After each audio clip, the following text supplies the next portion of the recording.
Hi, it's Vicki and Jancy back in South Carolina Zone 8B with more gardening. And as usual, Jancy is ready to go. All right, guys, so we're in the second week of May. We were supposed to get a little bit more rain, but the rain held out. And now the humidity is absolutely suffocating today. So while I sweat, I want to tell you about what's going great and not so great in the garden. So the cucumbers are doing really well. This is two cucumber plants that were started from seed. They're doing really well. Over here and here, we have two cucumbers that were started in the bed. So I wanted to do a little bit of staggered planting. Last year, I tried to plant cucumbers after my first two plants were finished, and they didn't quite make it. So I really this year I just started two from seed, and then once I got them in the ground, then I planted two more seeds over here of cucumbers, so that way I can have an ongoing supply of cucumbers. So as you can see, I have some cucumbers coming in already. I did snip one off so far, but they're making their way. They're making their way. The cucumbers are doing pretty good in the soil with the compost. We do have some more flowering, some cucumbers getting started up here. And then on the second plant, they're starting to intertwine together, so it's going to be hard for me to tell which plant is doing what, but obviously this one is the second one over here, and she's doing really good. On the other side of the trellis, I do have these two cucumbers over here that are getting some shade from the tomatoes, but they're also doing really well, so we'll see how they do when they start climbing. So another thing that's going okay so far, from what I can tell, the grow bag potatoes are doing really well. I think I'm nearly at the top here with the straw and the compost layering. So I think I might just leave these alone for a little while. And if I can come out, this one actually has a little bit more room to come up. Oh, and this one does too. Maybe I should pay attention a little bit more, and I'll probably roll these up and fill the next layer with compost and a little bit of straw on top of it, and then I think these are going to be good to go because they're pretty tall.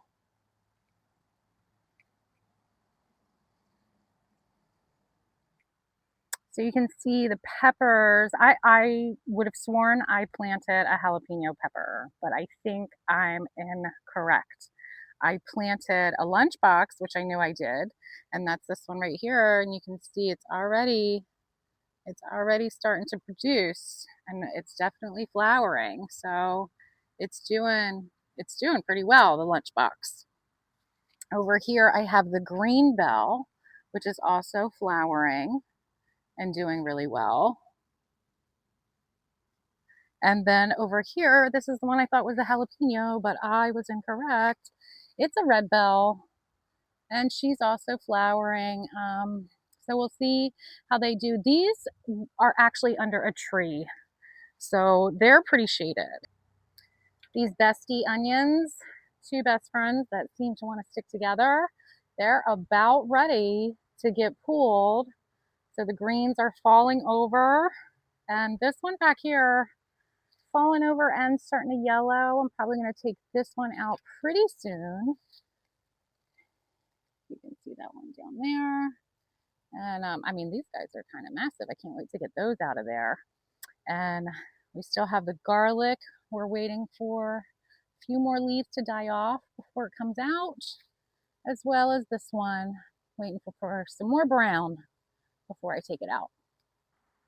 So the tomatoes are overall doing okay. However, one of my beefsteak tomatoes seems to be suffering. I'm not sure if it's diseased or if it's due to the temperature or inconsistent watering. It seems to be the only one who is struggling. So let's take a look. Even though the plants seem to be doing really well, I mean, this is a cherry tomato and it seems to be doing good. However, it hasn't produced any fruit yet. I'm having a bit of flower drop happening here where it's flowering and then they're just dropping right off. So I lied. Look at that. One little baby. One little baby finally came out. There we go. I was getting a little concerned. Clearly, there is a lot of nitrogen in my soil because these cherry tomato plants are enormous. This is a beefsteak, which I'm not as concerned about. Um, she's flowering and she is producing a fruit. Look at her go. So she's coming along. She's got two there. So not as concerned about this one. This one, on the other hand, I am concerned about. You can see this tomato plant is significantly stunted, and it's having leaf curl at the top here. I do not know if this tomato plant is diseased because there is also some yellowing down here, and it's not flowering, or I guess it's got a little flower right here, but really that's it. So this one's much more stunted than this one over here. This one is also the other beefsteak. In an effort to be proactive, I did purchase another beefsteak tomato plant that I will exchange it out for if this one stays this way. If it doesn't seem to do anything or get any better over the next week or two, I think I might just remove it and start over with a new plant, because whatever's going on with it, I don't want it to share with the other plants.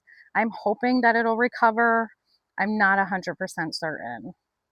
The tomato plant that I purchased, just in case the other tomato plant does not make it within the next couple weeks, was a Better Boy from Lowe's. These were currently on sale for $2, or 5 for 10. So, little guy. I don't know how much he's going to do, but I do have a little bit of a backup plan just in case I lose that other tomato. I'm also going to try to mulch the tomato area. I don't know if it may be a temperature difference. We have been having some chilly evenings as well as really hot days. So I don't know with the temperature fluctuation if that's harming the tomato or not. I kind of doubt it because the other three seem to be handling it fine, but every tomato plant is different. So we're going to try and see if we can save the one we have. I'm continuing my efforts. Hi, Jancy. I'm continuing my efforts to grow broccoli. Um, this one under the shade cloth, I want to show you what's going on here. So you can see I have a 40 to 50% shade cloth covering these 4 broccoli. They're not doing great, but they're not doing terrible. So these 2 back here seem to be doing a little bit better. And these 2 over here seem to be screaming for help. I'm going to keep going with the shade cloth, but I think if we have overcast, I'm going to have days where I remove it, and just hope for the best. I think that these 2 here are suffering the most with the shade cloth. I'm not quite sure because I want to show you what's going on over here. These broccoli were planted at the same time. They were all same seeds, same time. Soil's different because this bed was done much later than the one where the other broccoli under the shade cloth is residing. And you can see that these broccoli plants, much thicker. The leaves are much bigger and they seem to be much healthier. So the difference over here is these are not protected by shade cloth. These are simply in the shade. But you can see this guy here, he gets some sun. And he seems to like it. He's a little bent over. He's driving around for the sun. These 2 seem to be happy where they are. I'm gonna just kind of see what happens and see if they bolt in this bed and continue my research about how to grow broccoli in zone 8B. So last year, my broccoli was annihilated by white flies, just annihilated by the caterpillars and the white flies. So I did try BT, which I made a gigantic mess of. And then I also tried neem oil, which really did a whole lot of nothing. I don't know if it's due to all the sun that I'm getting, or maybe I didn't apply it correctly. I don't know, but it didn't work for me. So after doing some research about the broccoli and the white flies, I decided to try peppermint oil this year. I purchased a little bottle of peppermint oil and this adorable glass pump from the dollar store. And I'm just diluting a drop of the peppermint oil with some Dawn dish soap into the bottle and spraying the broccoli in an effort to save the broccoli. I was spraying all the other plants, but to be quite honest, I didn't have a ton of pest issues with the peppers or the cucumbers or the tomatoes last year. It was really just the broccoli, and due to the broccoli, it really drove a lot of the pests in. Since I'm insistent about growing the broccoli, I'm going to be insistent about clearing the pests. I also purchased this little handheld vacuum from Aldi earlier this year to suck up any pests. I hate bugs. I'm allergic to most anything in the outdoors. So this has been working great. It's been sucking up the caterpillars, and I absolutely love that somebody suggested this. As you can see, the strawberry plant is producing a lot of flowers, but this is its first year here, so I'm not expecting much from her. I'm just trying to keep her alive. So last year I also had a couple strawberry plants. They did not make it over the winter. I do struggle more with containers than I do with raised beds. So I I keep it simple with the containers. These are hollyhocks here. They come up a little bit slower than the zinnias. My husband accidentally knocked over the zinnias, so some of the seeds are now just really off to the side. But once the colors come in, I really don't think it's a big deal at all. And then this is a lavender plant here from last year that's still alive, so that's great. And this is an additional zinnia in the pot. This is the first onion I pulled. I did let it dry out, and then I cut off the top, and we're still letting this dry out a little bit. It was a bit green, so I'm gonna just let this dry out a little bit more before I take it in. In addition, here was our first cucumber that came out, and I did pull a garlic. So with the garlic, I was a little conflicted. I didn't know. I had heard that you can pull them when the first 3 leaves die off, which for this one it did. But then I also heard that you should wait till half of it dies off, which I did not.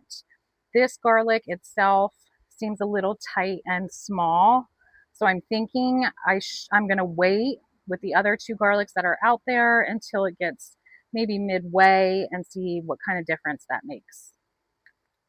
If you have any questions, suggestions, or advice, please feel free to comment below, and I'd be more than happy to chat with you about your garden. Or if you have any suggestions for mine, I'm more than happy to hear from them. Please hit that like and subscribe if you want to see more of this content, so that I can keep you guys informed on what's going on in Zone 8B, South Carolina.